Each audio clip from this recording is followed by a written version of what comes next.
Hello, I'm Jim Demlin with Clark County Close-Up. Thank you for being with us. Yeah, thank you, Jim. It's a pleasure to be here. Well, congratulations on the election. So why don't you tell our viewers a little bit about your background? Sure, yeah. So in November of last year, I was elected Clark County Treasurer. Before that, I served 5 years on the Vancouver City Council, and I also, in my spare time, am chair of the board of Columbia Credit Union. I hold a master's degree in public administration and have been in the Pacific Northwest my entire life. So why did you decide to run for treasurer? Well, I worked in the treasurer's office in tax services. So my primary job was to oversee all of the billing and collecting of property taxes and assessments countywide. And during that time, Doug Lasher, who had been serving as treasurer for the last 34 years, decided it was time for retirement. So as I started looking at the future of the office and in my future in public office, I decided it was a great fit and an opportunity for me to really continue the legacy that Doug had built in terms of focusing on customer service and the transparency that our office is really well known for. So how would you describe your leadership style? Leadership, I think anyone that has met me or worked with me would state that my leadership style is one of immense energy. Every time I present to community organizations or I'm in the office, people just really comment on the positivity and energy that I bring. But really, when it's working with my team, it's about ensuring that I have a collaborative approach to anything we do. I want to make sure my staff are empowered to make wise decisions and find efficiencies and have that sphere of decision-making space where they feel like they can do what's in the best interest of the citizens that we serve and make changes when needed. So I am open to debate and new ideas. So I think in general, I'm a leader that is someone who wants to be open to all ideas, who wants people to feel comfortable and empowered and supported. So you mentioned that you worked previously with the treasurer's office. How have you been transitioning into this leadership role? So the transition has been one that has been really a focus on our banking services, our investment, and our debt management. Because I come from the treasurer's office, I have a really good, deep grounding in the property tax collection, real estate excise tax, the work that we do as an agent of the state and working with DOR. But what I'm now focusing on is looking at our investment policies, our debt policy, how we're working with the county and our other 42 taxing districts, and just making sure that I'm really in a solid position in those areas. And then in my first month, I've been up to Olympia because there's some legislation that will directly impact the treasurer's office here in Clark County. So I just want to make sure that the interests of our citizens are being heard and that we're getting the best legislation and laws out of Olympia that are possible. Okay. What are some of the main services provided by your office? So our office is, you can think about it in 4 components or 4 business areas. So we are responsible for billing and collecting taxes. So once the assessor's office certifies the tax roll, they hand it over to us so that we can generate and create property tax statements. And that's whether you're paying through an escrow company, whether you're making that payment on your own. We're the ones that generate that bill on behalf of all of the districts that have budgets that rely on property taxes. We mail those out. Once they're mailed into us, we collect them. We distribute those funds to the cities, the counties, the ports, the cemeteries, the fire districts, the schools, and we make sure they get that money so they can put it to work. Then we're also, if there's residual money through levies or bonds or even reserves, we invest those funds on behalf of those taxing districts here locally. So we have a local investment pool. Last year it just tipped over $1 billion and it's ticked back down now that they're starting to spend money on construction. And so we're responsible for investing that to ensure the money is safe, making sure we have enough liquidity or cash on hand to pay the bills, and then of course making sure that there's enough yield where that interest earnings can go back to those taxing districts so they can put it to work. Of course, the debt I touched on, we're doing some debt management, so if there are bonds, that we help ensure that the arbitrage calculations are done correctly, and lastly, banking services. So you can consider the treasurer's office as the bank of the county. Okay. So for all school districts, they are mandated by law that all their banking services go through the treasurer. So we are reconciling those bank statements daily. We're making sure that all of the deposits are accounted for and then working with the auditor on the expense side. Okay. So how many employees do you oversee? So I oversee 23 employees. We have full-time staff on the tax services side and full-time staff on our cash management side, and then I have 2 managers that help me manage those 2 departments. Okay. So what are the top priorities in these next few months? Well, for the next few months, regardless of whether I was elected or someone else was elected, really the focus has been in a project that's been in the pipeline for a couple years, which is a conversion of our financial system at the county. We're moving from a system called Oracle to a system that is new called Workday. And so that is a multi-million-dollar investment with thousands of staff hours already committed to the project. So we're going to go live on March 4th of 2019. So my number one goal is to make sure there is a successful implementation, that we try to ensure seamless services throughout the county without disruption. And it's been a very heavy lift, very time consuming in my first month, and we expect it to continue to be a drain on resources through June. Okay. What about for the remainder of the year? Yay, so once we hurdle past Workday, there might be light at the end of the tunnel.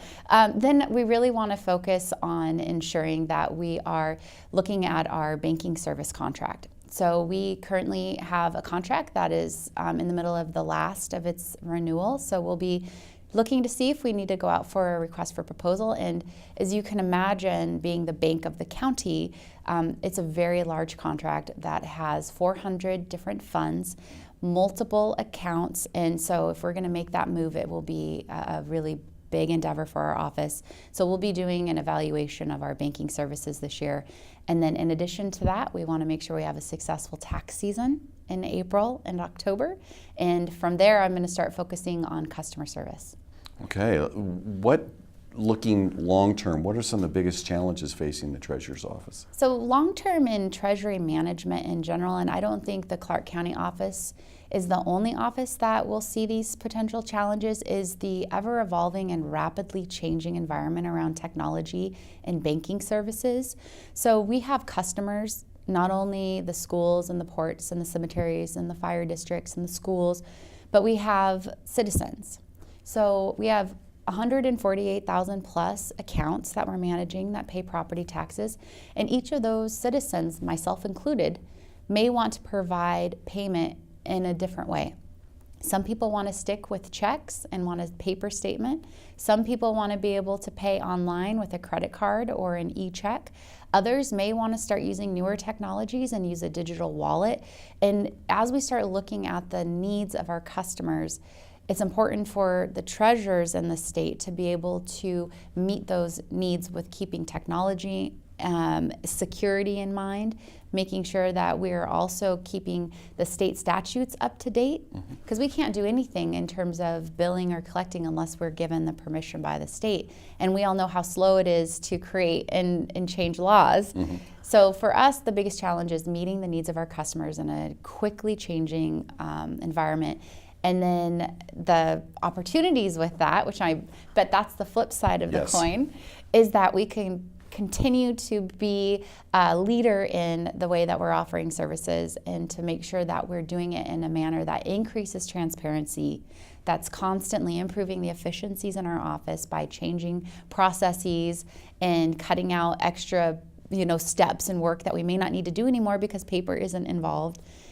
So I'd say the challenges are going to be the technology, making sure that all the funds are secure, making sure that we're meeting the needs of our customers, and the opportunities are achieving and overcoming all those obstacles and challenges.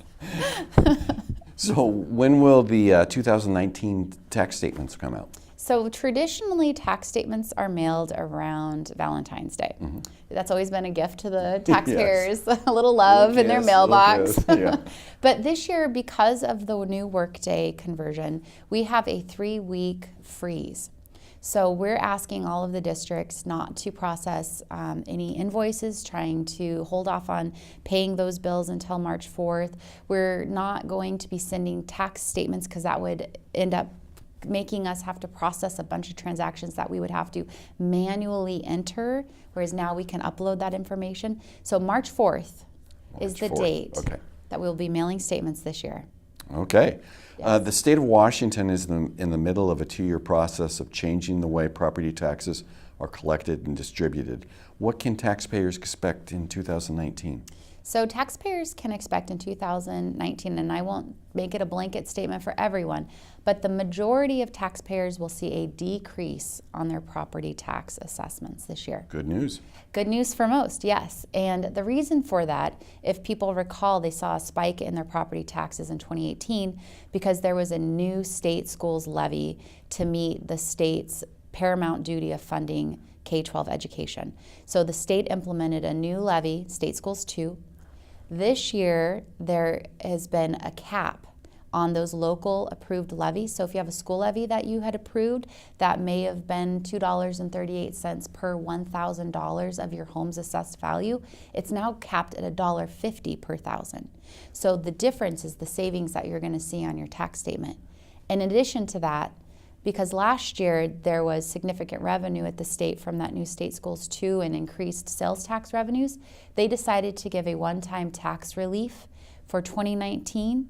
So taxpayers will see a 30 cents per 1,000 assessed value decrease on that state schools. So it'll be 30 cents less per thousand, and they'll have the cap at $1.50. The only area that the assessor has found that may see an increase in property taxes is La Center School District. So if you live in the La Center School District boundaries, you likely will see a lesser decrease or even an increase in your taxes because of a voter-approved bond measure last year. Okay. So how do you enjoy spending your little free time? I feel like now that I'm transitioned over to Clark County Treasurer and I no longer have my city council responsibilities. And with those city council responsibilities came many board and commission assignments. So all of those are now delegated to our newly appointed counselor, and I have more free time. So Good. I'm looking forward to spending it with my family.